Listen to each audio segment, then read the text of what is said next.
Hello guys, hope you all are fine and welcome back to my channel. So आज हम करने वाले हैं बिजनेस स्टडीज़ का next chapter, principles of management. इस चैप्टर से आपकी काफ़ी केस स्टडीज़ आती हैं, सो लिसन इट केयरफुली। और मैं एक वीडियो अपलोड करूँगी केस स्टडीज़ की इस चैप्टर की, और अगर आपको कुछ भी कन्फ्यूज़न होता है you can ask me on the comment section में जाके आप मुझसे पूछ सकते हो, और on my Instagram ID link is given on the description box. And video start होने से पहले अगर आप इस चैनल पे न्यू हो तो लाइक, कमेंट, शेयर और सब्सक्राइब करना ना भूलें, and also don't forget to hit the bell icon for getting the updates of my upcoming videos. So let's begin the chapter now. सबसे पहले हम समझते हैं प्रिंसिपल्स ऑफ मैनेजमेंट का मतलब क्या होता है। Principles of management are broad and general guidelines for decision making and behaviour of manager.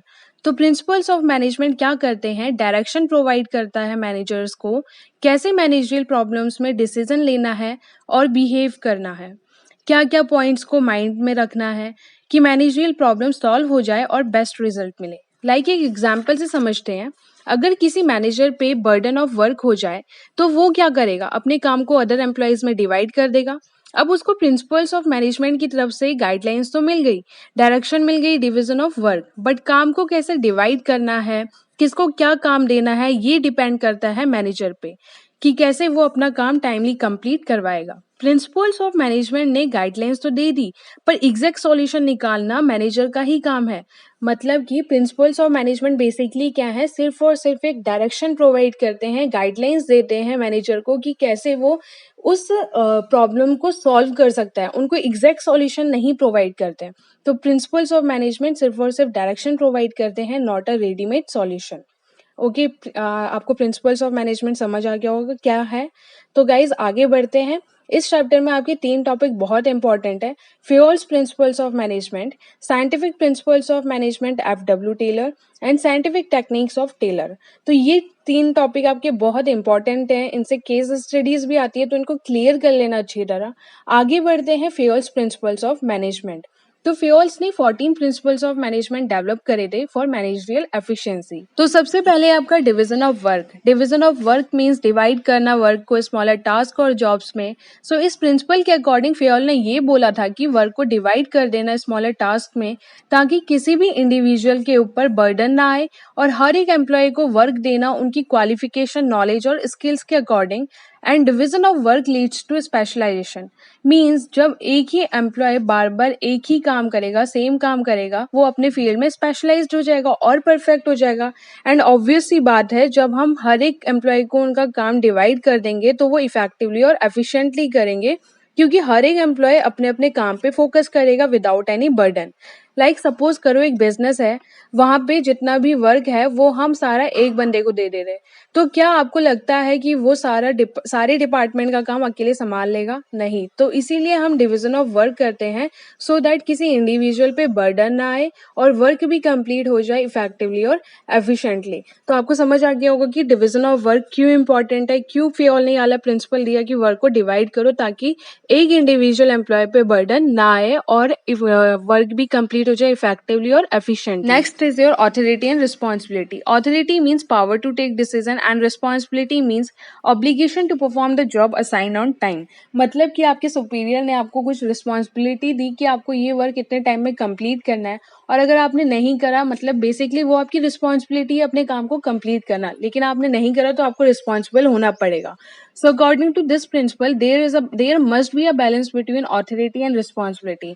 आपने किसी मैनेजर को ज्यादा ऑथोरिटी दे दी और रिस्पॉन्सिबिलिटी कम, तो शायद वो अपनी पावर का मिसयूज करे। ऐसे ही रिस्पॉन्सिबिलिटी ज्यादा दे दी और ऑथोरिटी कम, तो वो अपना काम टाइमली कंप्लीट नहीं कर पाएगा। So there must be a balance between both. For example एक एम्प्लॉय को रिस्पॉन्सिबिलिटी मिली है, उसको प्रोड्यूस करनी है 100 यूनिट्स एक वीक में, पर उसके पास ऑथोरिटी नहीं है टू परचेज रॉ मटेरियल। तो क्या वो अपना टारगेट कंप्लीट कर पाएगा बिना रॉ मटेरियल के? नहीं, क्योंकि उसके पास ऑथोरिटी नहीं थी। तो इसलिए इसके लिए हम वर्कर को ब्लेम नहीं कर सकते for not completing the task on time, because he was given only responsibility not matching authority to complete the work. उसके पास ऑथोरिटी नहीं थी, पावर नहीं थी कि वो रॉ मटेरियल खरीद के लेके आए। तो इसीलिए ऑथोरिटी और रिस्पॉन्सिबिलिटी के बीच में बैलेंस होना बहुत जरूरी है, ताकि जो आपका वर्क है वो भी टाइमली कंप्लीट हो पाए और आपकी ऑथोरिटी का मिसयूज भी ना हो। फिर आता है आपका principle of discipline. Discipline refer करता है code of conduct, rules and regulation of employees agreement. Like आप जब भी कहीं पे भी जॉब करने जाओगे तो आपको एक एग्रीमेंट मिलेगा जिसमें आपके rules and regulation, code of conduct लिखे होते हैं और उन रूल्स एंड रेगुलेशन को आपको फॉलो करना पड़ता है। हर एक ऑर्गेनाइजेशन के अपने अपने रूल्स होते हैं, कोड ऑफ कंडक्ट होते हैं जो आपको फॉलो करने होते हैं, तो वो होता है आपका discipline.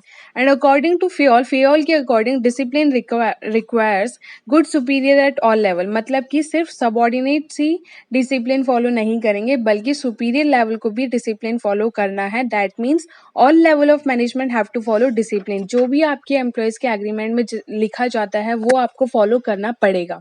Next is clear and fair agreement होना चाहिए। मतलब कि सुपीरियर और सबॉर्डिनेट के बीच में अगर कुछ डिस्कशन चल रहा है तो क्लियर और फेयर एग्रीमेंट होना चाहिए विदाउट एनी केओस। एक फाइनल डिसीजन पे उनको पहुंचना चाहिए विदाउट, बिना किसी कंफ्यूजन के।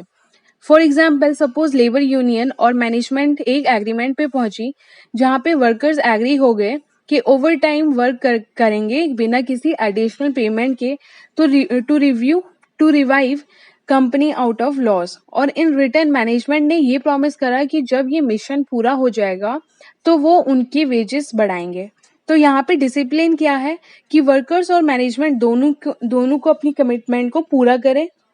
तो इससे क्या होगा, मैनेजमेंट ऑर्गेनाइजेशन में केओस नहीं होगा, ठीक है, और हर कोई अपने वर्क पूरा करेगा एक सिस्टमेटिक वे में। तो डिसिप्लिन होना ज़रूरी है, हर एक एम्प्लॉयज़ को अपने कमिटमेंट को पूरा करना ज़रूरी है। अगर एम्प्लॉय ने कमिटमेंट दे दी कि हाँ मैं इस काम को इतने टाइम में करूँगा तो उसको ये सब करना बहुत ज़रूरी है। तो बेसिकली ऑर्गेनाइजेशन में डिसिप्लिन का मतलब ये होता है कि आपने जो भी कमिटमेंट करी है उसको फुलफिल करना। नेक्स्ट है आपका unity of command. Unity of command means there should be only one and only one boss. According to Fayol employee should receive orders from one superior only. अगर एक एम्प्लॉय को दो सुपीरियर ऑर्डर देंगे तो वो confusion में रहेगा और किसी के भी ऑर्डर को कंप्लीट नहीं कर पाएगा। तो इसके पॉजिटिव इफेक्ट्स क्या है कि सबऑर्डिनेट के माइंड में कंफ्यूजन नहीं रहेगा एंड नो ईगो क्लैशेस। मतलब कि अगर सुपीरियर को दो ऑर्डर, मतलब एक फाइनेंस मैनेजर दे रहा है, एक सेल्स मैनेजर, दोनों ऑर्डर दे रहे हैं कि आपको ये काम करना है, तो वो किसका काम करेगा? एक टाइम पे वो एक ही काम तो कर सकता है।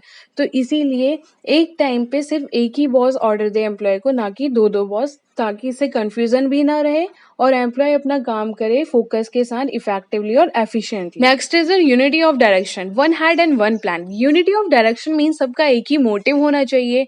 मतलब कि हर एक मेंबर का ऑर्गेनाइजेशन में एक ही ऑब्जेक्टिव हो और सब एक ही ऑब्जेक्टिव्स को के लिए काम करे। तो इसकी वजह से क्या होगा, हर एक डिपार्टमेंट्स के बीच में, एम्प्लॉयज के बीच में कोऑर्डिनेशन रहेगा, अच्छे रिलेशन रहेंगे। So unity of direction means every members in the organisation must work towards achieving the same goal. मतलब कि हर एक मेंबर का ऑर्गेनाइजेशन में सेम टारगेट होना चाहिए, सेम ऑब्जेक्टिव्स होने चाहिए और हर एक मेंबर को काम करना चाहिए उन टारगेट्स को अचीव करने के लिए। फिर आता है आपका subordination of individual interest to general interest. According to this principle the interest of the organisation should take priority over the interest of any one individual employ.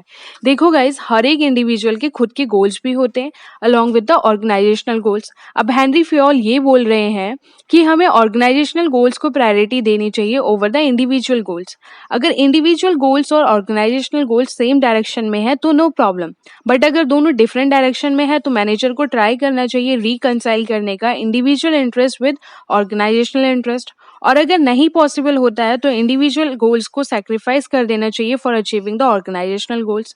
So basically इस principle का मतलब है कि ऑर्गेनाइजेशनल गोल्स को priority देनी चाहिए over individual goals. Next is the remuneration of employees. Remuneration होता है आपका पेमेंट, सैलरी और वेजेस जो एम्प्लॉयज को पे करी जाती है। तो हेनरी फियोल का कहना ये था कि एम्प्लॉयज़ को फेयर वेजेस देने चाहिए जिससे वो सेटिस्फाई रहें और मोटिवेट रहें और अपने वर्क को फुल पोटेंशियल के साथ करें। क्योंकि अगर एम्प्लॉयज़ को जितना वो डिज़र्व करते हैं उतनी सैलरी नहीं पे की जाएगी तो वो सेटिस्फाई नहीं रहेंगे। तो इसीलिए एम्प्लॉयज़ को फेयर वेजेस पे करने चाहिए and at the same time it should be with in the paying capacity of the company. ऐसा भी नहीं होना चाहिए कि एम्प्लॉयज़ को उनकी कैपेसिटी से ज़्यादा सैलरी पे करी जा रही है। So worker should be paid fair and equitable wages, means worker को उतनी सैलरी पे करनी चाहिए जितना वो डिजर्व करते हैं। So here is the end of the video. आगे की बचे हुए प्रिंसिपल्स नेक्स्ट वीडियो में डिस्कस करते हैं। Till that like, share, comment and don't forget to hit the bell icon.